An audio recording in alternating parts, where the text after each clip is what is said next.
kay ang kalas sa kamandag sa paghandom ning dughan wala man mabala. Gipugos ko gayud kining kaugalingon nga kalimtan ka na lang sa dayon.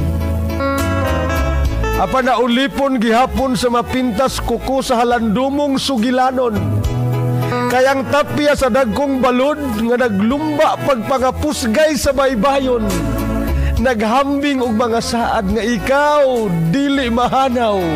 Bisag sakmiton ako sa kamatayon.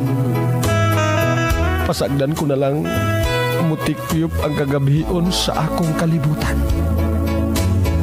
Og mahubas ang tuburan sa luha nga way pagtang-on ning daganasan. Kaya ang pirla sa pagbati dili man mutaliwan ning panumduman.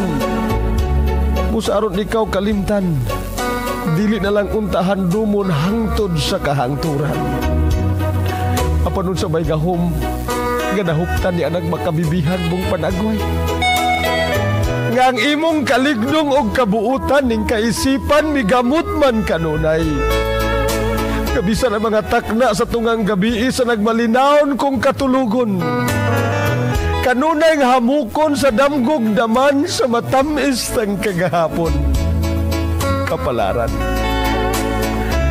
Unsa magayod karon ang angay kong pagabuhaton. Nga ang kanhi gipakamutya ning kaisipan mahanaw na sa dayon. Aron makapahulay kining kalag sa iyang pagtukaw sa daidlas nga gugma. Nga wala magkatakdo kay ang garbo diha sa tubig ug lana gipakasama.